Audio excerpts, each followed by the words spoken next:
Hi hello ನಮಸ್ತೆ, welcome back to the channel Swara Madhyama. ನಾನು ನಿಮ್ಮ ಪ್ರೀತಿಯ ಶ್ರೀ ವೆಂಕಟೇಶ್. ಸೊ ಎಲ್ಲಿಗೆ ಹೊರಟಿದ್ದೀನಿ ಅಂದರೆ ತುಮಕೂರಿಗೆ ಅರ್ಜೆಂಟಾಗಿ ಹೋಗಬೇಕಿತ್ತು, ಸ್ವಲ್ಪ ಕೆಲಸ ಇತ್ತು ಅಂತ. ಬಟ್ ನಾನೇ ಡ್ರೈವ್ ಮಾಡ್ಕೊಂಡು ಹೋಗ್ತಾ ಇದ್ದೀನಿ ತುಮಕೂರಿಗೆ ಹೋದ್ಮೇಲೆ ಕೆಲಸನೂ ಮುಗಿಸಿದ ಆದಮೇಲೆ ಸ್ವಲ್ಪ ಬೇರೆ ಶಾಪಿಂಗು ಅಂದರೆ ಸುಮಾರು ಮನೆಗೆ ತರುವಂಥ ಸಾಮಾನುಗಳೆಲ್ಲ ಇತ್ತು ಅಂತ ಕಾರ್ನಲ್ಲೇ ಹೋಗಿದೆ. ತುಂಬ ಜನ ಕೇಳ್ತಾ ಇದ್ದೀನಿ, ನೀವು ಕಾರ್ನ ಡ್ರೈವ್ ಮಾಡ್ತೀರಾ ಅಂತ. ಹೌದು, ಖಂಡಿತ ನಾನು ಕಾರ್ನ ಡ್ರೈವ್ ಮಾಡ್ತೇನೆ.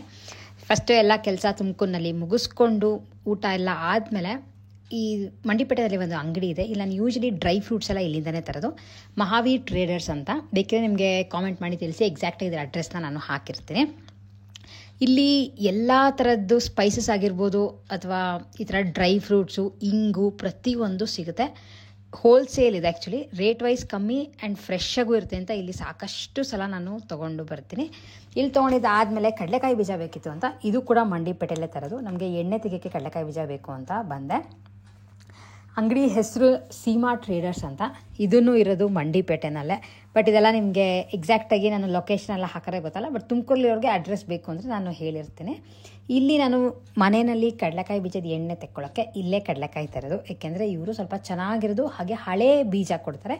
ಹಳೆ ಬೀಜ ಆದಷ್ಟು ಎಣ್ಣೆ ಚೆನ್ನಾಗಿ ಬರುತ್ತೆ, ಅಂದರೆ ಎಣ್ಣೆ ಕ್ವಾಂಟಿಟಿ ಜಾಸ್ತಿ ಬರುತ್ತೆ, ಯಾಕೆಂದರೆ ಚೆನ್ನಾಗಿ ಒಣಗಿರುತ್ತಲ್ಲ ಅಂತ. ಸೊ ಅಷ್ಟೇ ಇಷ್ಟೇ ಅಂತಿಲ್ಲ, ಇವ್ರು ಯೂಶ್ವಲಿ ಈ ಥರ ಒಂದು ಮೂಟೆನಲ್ಲಿ ಇಟ್ಟಿರ್ತಾರೆ. ಮೂಟೆನಲ್ಲಿ ಎಷ್ಟು ಬರುತ್ತೋ ಅಷ್ಟೆಲ್ಲ ತೊಗೊಂಡು ಬಂದಿರ್ತೀನಿ. ಬಟ್ ಈ ಸಲ ನನಗಲ್ಲಿದ್ದು ಸುಮಾರು 7.5-8 kg ಅಷ್ಟು ಇತ್ತು ಅಷ್ಟೇ. ಆ್ಯಂಡ್ ಬೀಜ ದೊಡ್ಡದಾಗೂ ಇದೆ, ನಿಮಗೂ ಗೊತ್ತಾಗಲಿ ಅಂತ ತೋರಿಸ್ತಾ ಇದ್ದೀನಿ.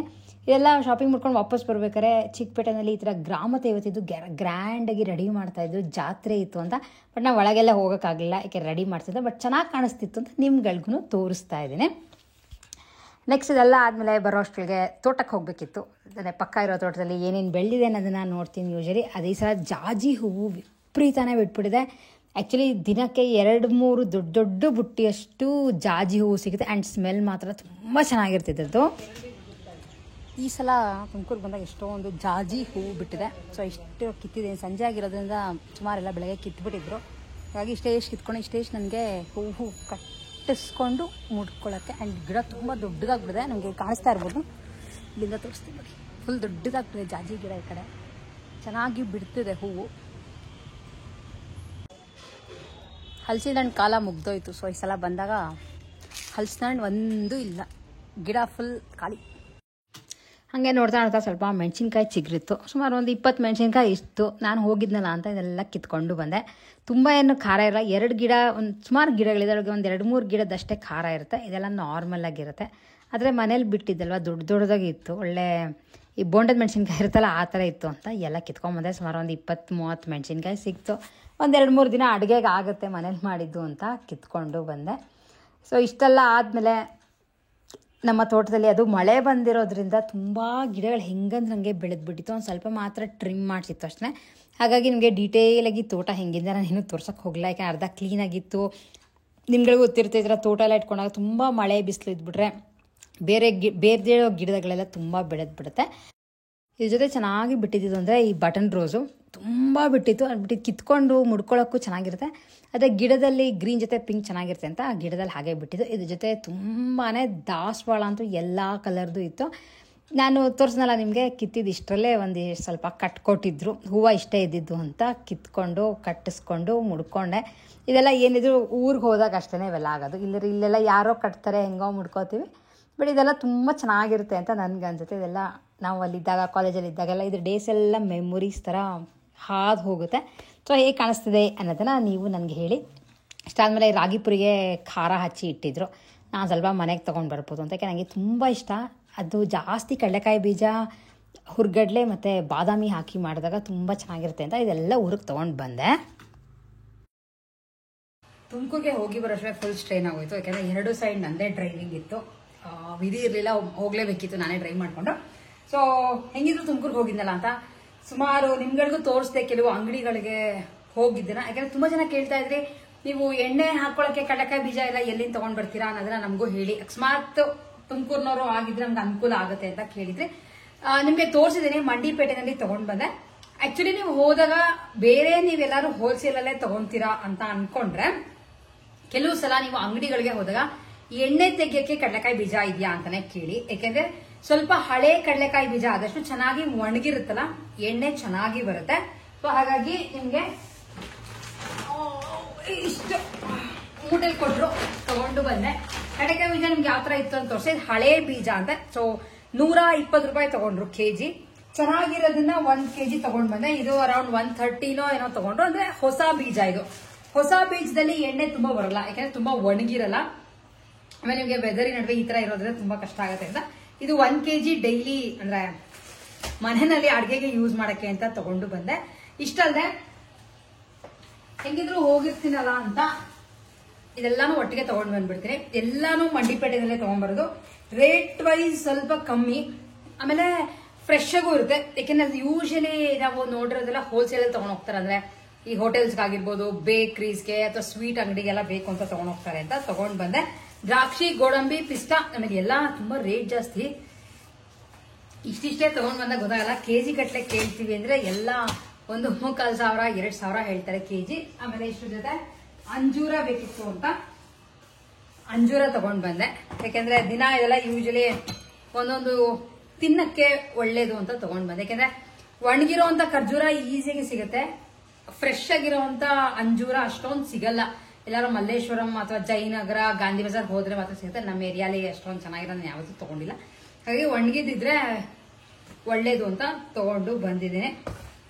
ಆಮೇಲೆ ಜೀರಿಗೆ ತಗೊಂಡ್ ಬಂದೆ. ಇದೆಲ್ಲ ಅಲ್ಲಿಂದ ತಗೊಂಡ್ ಬಂದಿದ್ದು. ಆಮೇಲೆ ಇದವರು ಯೂಶಲಿ ಅಲ್ಲಿ ಹೋದಾಗ ಕೆಲಸೆಲ್ಲ ಕೇಳ್ತೀನಿ. ಪಲಾವ್ ಮಸಾಲ ತಗೊಂಡ್ ಬಂದೆ 1/2 ಕೆಜಿ. ಅಂದ್ರೆ ಇದನ್ನ ತುಂಬಾ ಫ್ರೀಕ್ವೆಂಟ್ ಆಗಿ ನಾನು ಯೂಸ್ ಮಾಡಕ್ಕೆ ಹೋಗಲ್ಲ. ಅರ್ಜೆಂಟ್ ಇರುತ್ತೆ, ಎಲ್ಲಾರು ಆಚೆ ಹೋಗ್ಬೇಕಾಗಿರುತ್ತೆ, ಅವಾಗ ಏನಾದ್ರು ಪಲಾವ್ ಮಾಡ್ಕೋತೀವಿ ಅಂದ್ರೆ ಎಲ್ಲ ಮಿಕ್ಸಿಗೆಲ್ಲ ಹಾಕೊಂಡು ಕುತ್ಕೊಳ್ಳೋ ಅಷ್ಟು ಟೈಮ್ ಇರಲ್ಲ ಕೆಲವು ಸಲ. ಅಂತ ಟೈಮಲ್ಲಿ ಮಾತ್ರ ಇದನ್ನ ಯೂಸ್ ಮಾಡ್ತೀನಿ. ಅಥವಾ ನನ್ನ ಮನೇಲಿ ಇಲ್ಲ, ಬರೀ ನನ್ನ ಹಸ್ಬೆಂಡ್ ಕುಕ್ ಮಾಡ್ಕೋಬೇಕು ಅಂತ ಇದ್ರೆ ಮಾಡ್ಕೋಬಹುದು ಅಂತ ತಂದಿಟ್ಟಿರ್ತೀನಿ ಅಷ್ಟೇ. ಸೊ ಇದನ್ನ ತಗೊಂಡ್ ಬಂದೆ. ಆಕ್ಚುಲಿ 1/2 ಕೆಜಿ ಪ್ಯಾಕೆಟ್ ಇತ್ತು. 1/2 ಕೆಜಿಗೆ ಮೋಸ್ಟ್ಲಿ 150 ಏನೋ 200 ರೂಪಾಯಿ ಕೊಟ್ಟೆ ಅಂತ ಅನ್ಕೋತೀನಿ. ಇದನ್ನ ತಗೊಂಡ್ ಬಂದೆ, ಟೇಸ್ಟಿಯಾಗಿ ಇರುತ್ತೆ ಅಂತ ಇಷ್ಟು ತಗೊಂಡ್ ಬಂದೆ. ಅಂಡ್ ಇಷ್ಟೇ ಶಾಪ್ ಮಾಡ್ಕೊಂಡು ಬಂದಿದ್ದು. ಆಮೇಲೆ ಸಾಕಷ್ಟು ತರಕಾರಿಗಳು ತಗೊಂಡ್ ಬಂದು ಇಲ್ಲಿ ಇಟ್ಟಿದ್ದೀನಿ ನೋಡಿ. ಎಲ್ಲಾ ತರಕಾರಿಗಳು ತಗೊಂಡ್ಬಂದೆ. ಮನೆ ಹತ್ರನೇ ಚೆನ್ನಾಗಿರೋದು ಸಿಗುತ್ತೆ ಅಂತ ಎಲ್ಲ ಕ್ಯಾರೆಟ್, ಹುರುಳಿಕಾಯಿ, ಟೊಮ್ಯಾಟೊ ಪ್ರತಿ ಒಂದು ತಗೊಂಡ್ ಬಂದ ಇಟ್ಕೊಂಡು ಈಗ ಒಂದೊಂದೇ ಕ್ಲೀನ್ ಮಾಡ್ಬೇಕು. ಕ್ಲೀನ್ ಮಾಡಕ್ಕಿಂತ ಮುಂಚೆ ನಿಮ್ಗಳಿಗೆ ಹೇಳ್ಬಿಡೋಣ ಏನೇನ್ ಸಿಗುತ್ತೆ, ಏನೇನ್ ತಗೊಂಡ್ ಬಂದಿದ್ದೀನಿ ಅನ್ನೋದನ್ನ ತೋರಿಸಿದೀನಿ. ಕಡಲೆಕಾಯಿ ಬೀಜ 7.5-8 ಕೆಜಿ ಅಷ್ಟು ಇತ್ತು. ಸೊ ಅದು ನೀವು ನೆಕ್ಸ್ಟ್ ಟೈಮ್ ಬಂದಾಗ ಇನ್ನೊಂದ್ಸಲ ತಗೊಂಡೋಗಿ ಇನ್ನೊಂದ್ ಸ್ವಲ್ಪ ತರಿಸಿಟ್ಟಿರ್ತೀನಿ ಹಳೇದಿದ್ರೆ ಅಂತ ಅಂದ್ರು. ಸೊ ಹಾಗಾಗಿ ಇಷ್ಟನ್ನ ಪರ್ಚೇಸ್ ಮಾಡ್ಕೊಂಡು ತಗೊಂಡು ಬಂದಿದ್ದೇನೆ. ಸೊ ಒಂದ್ ಸಲ ಊರ್ಗೆಲ್ಲಾರ ಹೋಗಿ ಬಂದ್ಬಿಟ್ರೆ ಈ ತರ ಫುಲ್ ತಿಪ್ಪೆ ತರ ಆಗ್ಬಿಟ್ಟಿದೆ ನಮ್ಮನೆ ಅಡ್ಗೆ ಮನೆ. ಸೊ ಅದಕ್ಕೆ ಒಂದೊಂದೇ ಸಾರ್ಟ್ ಔಟ್ ಮಾಡ್ತಾ ಕೂತಿದ್ದೀನಿ. ಎಲ್ಲ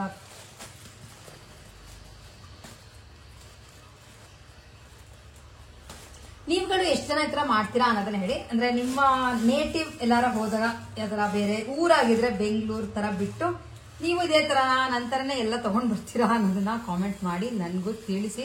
ಅಂಡ್ ಜೀರಿಗೆ ಎಲ್ಲ ನಾನು ಇಲ್ಲಿ ಕೇಳಿದಾಗ, ಅಂದ್ರೆ ನಾವು ಬೇರೆ ಕಡೆ ಹೋಗಿರ್ತೀವಲ್ಲ, ಡಿ ಮಾರ್ಟ್ಗಾಗ್ಲಿ ಅಥವಾ ಎಲ್ಲಾರು ಹೋದಾಗ ಜೀರಿಗೆ ಎಲ್ಲ ತುಂಬಾ ರೇಟ್ ಹೇಳ್ತಾರೆ. ಇಲ್ಲಿ ನಾನು 1/2 ಕೆಜಿ ಜೀರಿಗೆಗೆ 170-180 ಕೊಟ್ಟೆ ಅಷ್ಟೇ. ಸೊ 1/2 ಕೆಜಿ ಫುಲ್ಲು ಇದೆ. ಇದು ಸಖತ್ ಘಮ ಘಮ ಅಂತ. ಆಮೇಲೆ ಜೀರಿಗೆ ಇಲ್ಲದಿದ್ರೆ ನಮ್ಮ ಮನೇಲಿ ಅಡ್ಗೆ ಒಂಥರ ಖಾಲಿ ಅನ್ಸ್ತಿರುತ್ತೆ ನನ್ಗೆ.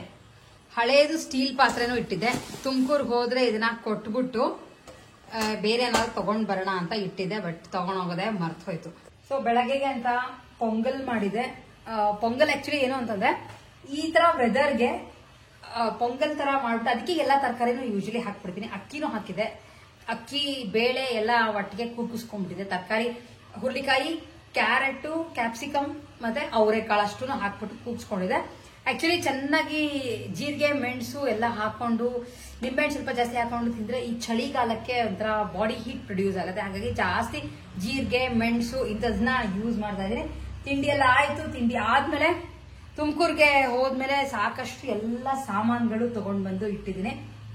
ಇವಾಗ ಒಂದೊಂದೇ ಎಲ್ಲ ಕ್ಲೀನ್ ಮಾಡ್ಕೋತಾ ಇದ್ದೀನಿ. ಯಾಕಂದ್ರೆ ನಂಗೆ ಈ ಟೈಮಲ್ಲೇ ಸ್ವಲ್ಪ ಖಾಲಿ ಟೈಮ್, ಅಂದ್ರೆ ನನ್ನ ಟೈಮ್ ಅಂತ ಇರುತ್ತಲ್ಲ ಅಂತ ಎಲ್ಲ ಕ್ಲೀನ್ ಮಾಡ್ತಾ. ಯಾಕೆಂದ್ರೆ ಆಗ್ತಿದಂಗೆ ಆರ್ತಾ ಸ್ಟುಡಿಯೋಸ್ಗೆ ಸಾಕಷ್ಟು ಸೀರೆಗಳು ಬಂದ್ಬಿಟ್ಟಿದೆ. ಎಲ್ಲ ಸಾರ್ಟ್ ಔಟ್ ಮಾಡಿ ವಿಡಿಯೋಸ್ ಮಾಡ್ಕೋಬೇಕು.